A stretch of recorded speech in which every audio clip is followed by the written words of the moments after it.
all, welcome to ShareTreck. It is the 15th of January and it's a Saturday. Out here in Toronto, the temperature is -20. That's what it was in the morning. We are expected to go up to -15 degrees centigrades by maybe around the afternoon. So I'm really happy to be back home, nicely dressed up out here and ready to make this video to thank all our subscribers. We have crossed the 90 subscriber mark. And this is my special thanks to all the subscribers. I'm doing this video on market risk review for the entire stock market in general. And I'll also be talking in particular about the CRISPR stocks. So if you're here for the first time, if you're a viewer who has come here for the first time, please stay, watch this video, subscribe to our channel. You'd find a lot of information about the CRISPR shares, and you can also share your own wisdom, and the community can benefit from it. So let's get started with our risk review. So why do we do risk analysis? The reason we do it is to understand the potential impact to investments and the types of risk that we are facing and to quantify them and try to get a handle on how they are going to impact our investments, and also to take mitigation measures to avoid those losses. So at this point of time, the kind of risk that we are facing is the first one is the Fed tapering that is happening at a much faster rate. So if you had seen the market volatility in the last 1 week, it was all triggered by the Fed tapering faster than expected and by the fact that the inflation that was taking place was determined not to be transitory but to be much more serious, and as a result of which the scheduled interest rates are being hastened. So those twin factors are also another risk that we are contending with at this point of time. We also have geopolitical risks, and there are many, and we'll talk about them in this video. And we'll also talk about CRISPR industry-specific risks. In this particular video, I'm just talking at industry-wide risk for CRISPR industry, whereas if you wanted to do risk analysis of individual companies, most of the points that I have for CRISPR industry would apply to them as risks. But over and above that, there may be company-specific risks that would attach to that company, and we'll have to look at it separately. And that can be done at a later point of time. So let's first start talking about tapering. So in order to talk about tapering, we have to understand that first there is usually economic crisis where the economy is getting sluggish and it has to be revived. So what the central bank does is it starts decreasing the interest rate in order to make it cheaper for entrepreneurs to borrow money and to invest in businesses, and thereby stimulate employment, and which will in turn put more salaries into the hand of people, increase the employment rate, and stimulate the economy overall. It also has the effect of allowing households to borrow money cheaper in order to buy consumer goods as well as cars and televisions and those kind of products, and generate demand for them with the companies, and thus overall have an effect of stimulating the economy. So that's why the interest rate reduction is done. So interest rate reduction as a tool is very handy when you have a positive interest rate of, let us say, 3% or 3.5%. So you can a government can start reducing the interest by 0.25%, which is typically done by a central bank of any country. So 25 basis point reductions are done on a regular basis, and the economic data is collected to review how it is impacting. If the desired effect is found, then the interest rate reduction is stopped, and if the economy grows faster and inflation starts picking up, then the interest rate is again increased. So this is the normal cycle. And once the Federal Reserve or the central bank of a country has finished coming up to 0% interest, then they don't have any more ability to control the market based on interest rates, because we are already at zero. So that is the point of time when a new tool comes into play, which is called as quantitative easing.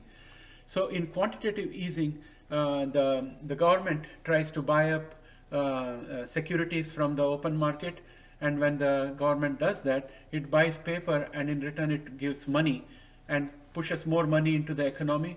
And the idea is that if more money goes into the economy, money becomes cheap, and as a result the asset values will go up. You will need more of the money to buy the same assets, and Also, entrepreneurs will find cheaper money to be more attractive for them to take risks in setting up businesses and generating employment, and also more money coming into the market in terms of stimulus can help consumers to buy more, and overall the effect will be to stimulate the economy, which was kind of going south.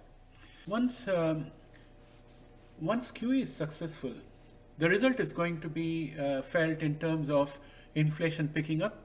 Most central banks have an inflation target of 2 to 2.5% in general. So as soon as the inflation reaches within those bands, the central bank will start preparing for tapering.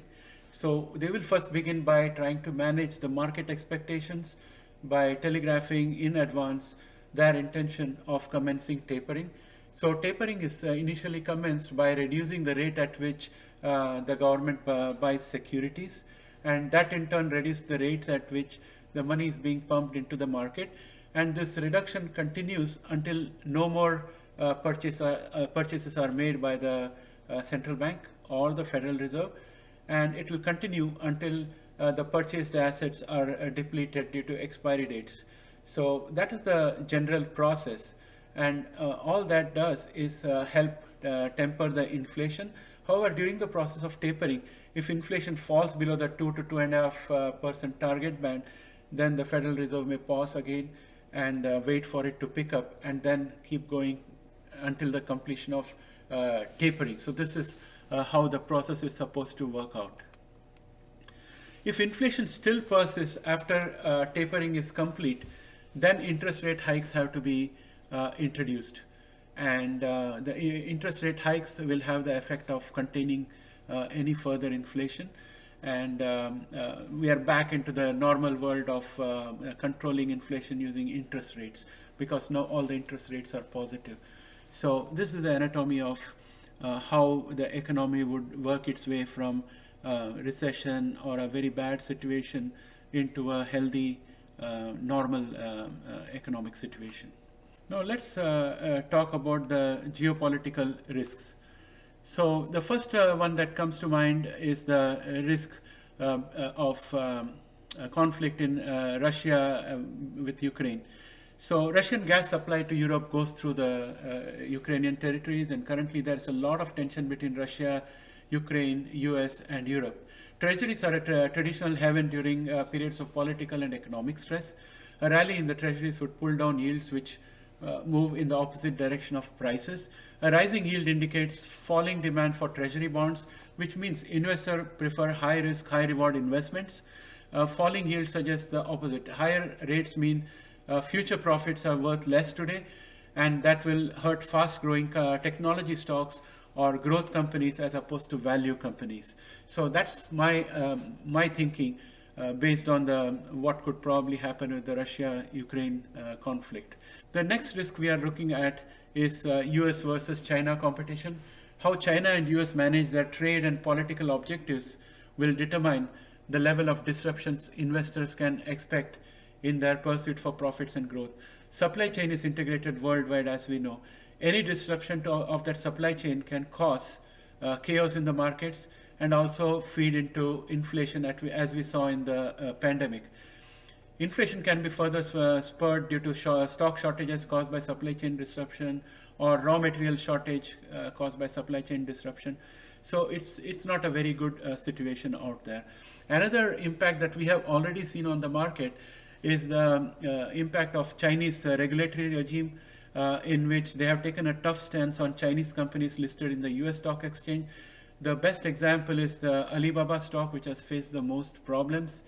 Another good Chinese stock which I am following is NIO. They have really good cars, and they are doing all the right things. They have expanded into Europe. They have battery as a service, everything good going for them, and they're coming up with new models. But they are not valued the way they should be because of the crackdown that is happening in China. So the NIO stock has not been able to realize its full potential because there's a risk premium attached to it, and that is taking the share price down. In my opinion, of course, that's what I think. The next one that comes to mind is North Korea. The tensions with North Korea remain endemic, and many presidents have tried various methods to resolve the situation, but nothing much has happened. Any misadventures or misunderstanding can have catastrophic results, especially because now they are talking about hypersonic missiles, which travel at a very high speed and can cover large distances very quickly and are difficult to intercept and destroy midway. So that has heightened the risk with North Korea. So shipping routes may be impacted if a conflict erupts. Adjoining countries may face a disruption to their economic activity and impact global supply chains, thus spurring further inflation. So in the very close vicinity of North Korea, you have South Korea, which is again a very active producer of automobiles, chips, and a whole lot of goods. We have Japan, and then we have Taiwan. So there could be again a shortage of semiconductors. Who knows what all problems we may face, either because the manufacturing facilities are damaged or because shipping routes are becoming dangerous, whatever it might be. Conflict is always bad, and avoiding conflict is the best way to proceed as far as investment and business is concerned. So the next risk I can see is the one with Iran. So because the initial agreement that the West had with Iran was to have inspectors in its nuclear facilities and agreement to prevent Iran from enriching uranium and becoming a nuclear power. But since the US stepped out of that agreement, the whole agreement is in kind of a disarray right now, and the new administration is trying to get back into the agreement. So there is a bit of a risk out there if an agreement is not put into place quickly.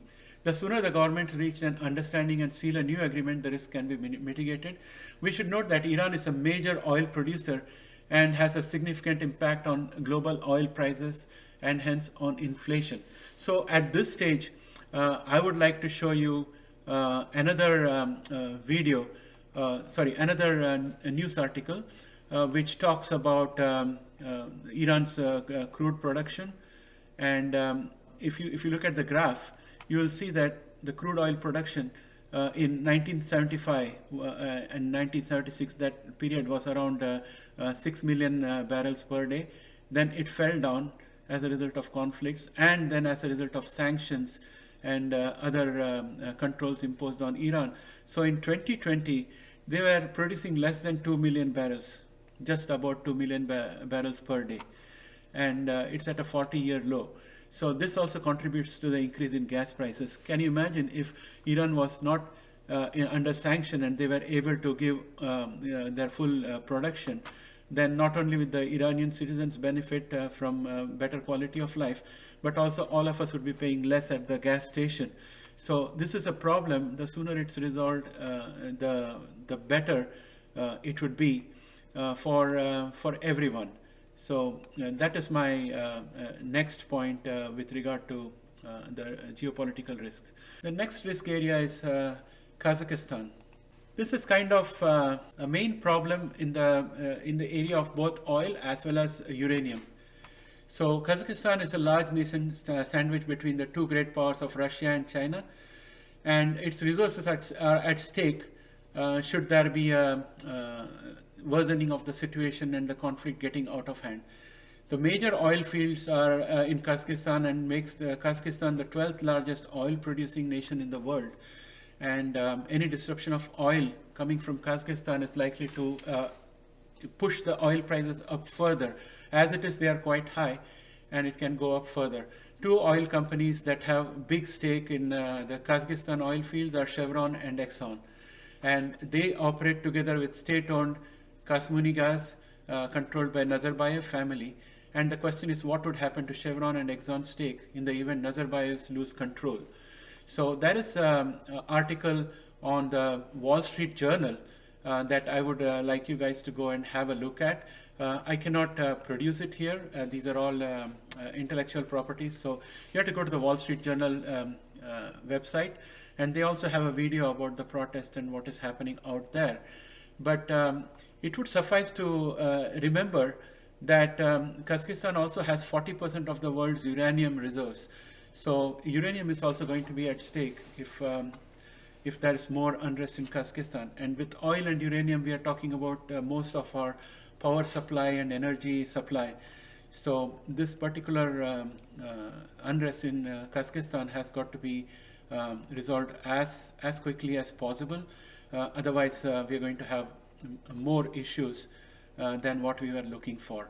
The next one that comes to mind is the Middle East. So in the Middle East, anything that happens in the Middle East has impact on oil prices, as well as through refugee influx, causing socio-economic unrest in Europe, and thus threatening the stability of EU.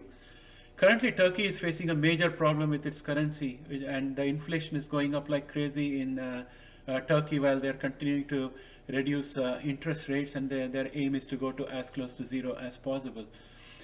So we have to remember that Turkey has been a gatekeeper that can control refugees from taking the dangerous journey, going into the sea and getting onto Europe.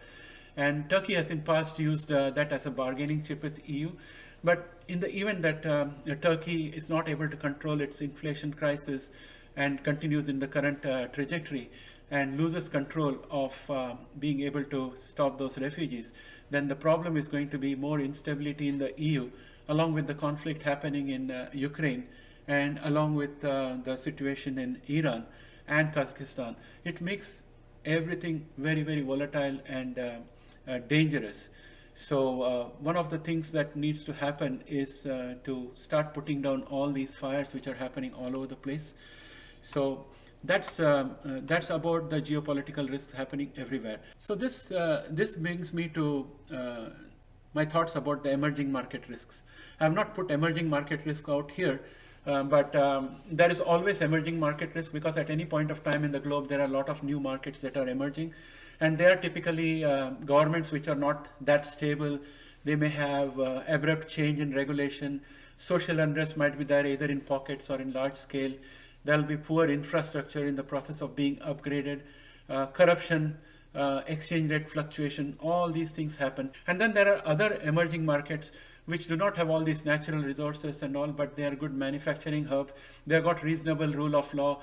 They have got reasonable amount of government control, maybe a good democracy with multi-party system and all that. However, there is a lot of corruption. There is a lot of anti-corporate sentiment and those kind of things. So those kind of economies are also called as emerging markets, and they pose those kind of risks. All of these risks we counter by putting a risk premium to it. So for example, if a company located in that economy is priced at $1, maybe if the same company was operating in a stable place like Europe or America, we might make it worth $3. So that's the kind of difference we have. The valuation is less for a company in an emerging market because of all the risk factors that are along with it. Now, as a foreign investor, I'm a Canadian and I invest heavily in the US markets. Most of my investment funds are in the US markets. And I keep on looking at developments in US to make sure that I'm aware of the risk. So at this point of time, the biggest question that I have in mind is whether USA will be able to firmly resolve the 2020 election dispute, and will all the people accept that resolution and move on from it, because that's very, very important to have stability. We also have the 2022 midterms coming up. Will the election system be fortified and stabilized before 2022, or will there be a prolonged dispute continuing from the 2020 and going on forward? And if that happens, what is going to be happening with the government? Will the government be focused on all the things that it needs to do in order to tackle environmental issues, in order to tackle inflation, in order to tackle the infrastructure that is needed to be provided for all the new industries that are coming up, like electric vehicles, biotechnology, space, and all those which are doing well in the current environment in the US. So those are all the questions that I have in mind as potential risk. I'm not saying things are going to be adverse. All I'm saying is that we have to be concerned that we keep track of what is happening and what is a potential possibility, and do mitigation efforts for those. So with democratic rule of laws, companies are assured of peaceful ownership of their assets. Same way, investors are assured of peaceful ownership of their shares, and also citizens are assured of their peaceful ownership of their property and terms of engagement with society in general. However, if authoritarianism comes in, it leads to a change in the rule of law, which becomes much more elastic and flexible, and the creation of an oligarchy, and gradually dilutes the property rights of individuals in many ways. So one has to keep watch of how governments evolve, how societies evolve, and accordingly value the investments and take mitigation measures in order to protect one's own capital. And that's what I kind of am always looking of in my risk analysis. So the other thing that I have is fluctuation in exchange rate. The currency rates fluctuate in response to various factors, including geopolitical issues. In case of geopolitical uncertainty, typically US dollar surges in value as money flees other domiciles and goes into US Treasury and dollar-backed securities. However, if there was a problem within the US, then how is the greenback going to react? At that time, how do we mitigate our risks?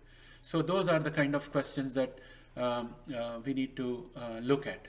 So basically what I have said right now is not a political commentary, it's purely from a business perspective as an investor. We can't just say that, we don't see it, it doesn't exist. We just need to take cognizance. We don't have to shout over the rooftops, but just take cognizance of what is the potential risk and start doing your mitigation measures. Now I'm going to lay out some mitigation measures I have put into place in my own portfolio. So let's talk risk mitigation. The first risk mitigation is gold, and also I put Bitcoin in question inside because we had always thought of Bitcoin as a hedge to inflation, and because of all the qualities of Bitcoin of being limited as well as being highly portable, we were thinking that Bitcoin would be a hedge to inflation, which it has proved it's not. We still need some more information before that conclusion can be permanent. But recently, Bitcoin has not moved diverse from the stock market. It has gone along with the stock market in the same direction. So that kind of makes me fear that Bitcoin probably is not an inflation hedge. But when we come to gold, gold has got those properties of being very limited, and its value is recognized all over the place. It's a historical store of value. So gold probably is one place where assets can rest, but gold by itself is very unproductive. It doesn't give you a dividend, it doesn't give you interest or anything. It's just out there. And once you have gold, then you have to spend on security to secure the gold. And also transporting gold is difficult from a security perspective, and also from the fact that it has got weight. So meaningful quantity of gold being transported across borders and all is very difficult. So the verdict on Bitcoin is still out there, but we will see. Next we come to real estate, which is my go-to, because in my portfolio I have diversified into real estate as well as stocks and gold coins. So real estate is a very good store of value, because first of all you have something tangible. Second is it is pegged along with inflation, because as inflation goes up, the price of your real estate will go up in terms of capital gains. And also it can be rented out and you can get a steady rent, and rents are typically linked to inflation. So it's kind of an inflation proof asset. So everyone's portfolio should have a real estate component, and most of us generally have it as our principal residence. So as long as you pay off your mortgage and you own your property, principal residence where you live in, that's a very, very good hedge, and that can stand very well for you. However, if your house is in a conflict zone, then that value of real estate is gone, and that's where gold outshines real estate. Whereas if your real estate was in a very peaceful country and there is chaos all around and there is inflation, your real estate value is going to really hold up and compensate you for all the problems that you're facing. So that's my opinion on real estate. The next one is a share market tool, which is called as puts. So it's one way to hedge against potential market losses, and put options provide you with an option to sell when security levels reach a specified point. You buy puts at close to the price where you can avoid losses. If stock closes below the price on expiry date, you have the right to sell at the strike price of your put, thereby avoiding the losses, and then you can come back and buy the asset at a lower price. Otherwise, if the stock price is above the strike price on expiry, you just lost your premium, but you get to keep your stock. So this is a short-term solution because if the conflict or the risk event is going to last for a period of a week or 7 days or something like that, 5 days or something, you can do puts. And likewise, there is another instrument called as calls. You can also sell calls in order to preserve value. It provides short-term relief until the expiry dates. But these are all for very, very small event horizon risk mitigation. The next one is hedging. So hedging is generally done for currencies, and it helps against currency fluctuation. So one of my strategy is that I have in the recent past moved my holdings of Tesla, Microsoft and Apple shares from the US side of my trading account into the Canadian side, and I have put it into the Canadian deposit registry of receipts of these companies. So there are CDRs, Canadian deposit receipts, of Microsoft, Apple, CRM, that is Salesforce, Amazon, Tesla, PayPal. There are around 20 or 25 of them, all the big ones. They are present. So CIBC, which is the Canadian bank, has come up with this CDRs, and it's on the NEO exchange. If any of you are Canadians and you're interested in it, you can look up the NEO exchange. They all go by the same ticker symbols as they are in NASDAQ. And what the CDR does is that it takes a Tesla share and breaks it into 5 or 10 units, and each unit is around 20 or 25 Canadian dollars. So you can buy the units in hundreds. The only flip side is right now there is no option trading facility on these CDRs, and therefore you cannot do any puts or calls or anything like that. But you can buy and hold. So I'm doing that for a good portion of my US portfolio, which I have moved into my Canadian side. The next thing you could do also is geographical diversification. For big investors, there's an opportunity to invest in diversified geographic markets to mitigate risks. This is not easily available for small investors. However, I have put that here because in these days, most of us are dual citizens, where we may probably live in the United States or Canada or UK or Australia, but we still have a citizenship maybe in India or Philippines or Japan or Mauritius or somewhere like that. So we have the ability to invest in more than one places, and that can do a little bit of geographical diversification. So that's what I have in terms of overall risk mitigation. There may be more methods also, but this is with the focus to retail investors. If any of you have any other risk mitigation methods, please put it in the comments, and I'd be really glad to have a look at it and probably include it in my next video when I do it. And next, let us go on to CRISPR company specific risk. So the very first risk that comes to mind is the failure of any candidate before monetization. So most of our CRISPR companies have multiple candidates in the pipeline. So if any of them fails before monetization by being unable to get FDA approval at any stage and it gets killed off, then that is a risk, because that's going to make the share price fall and the value drop seriously.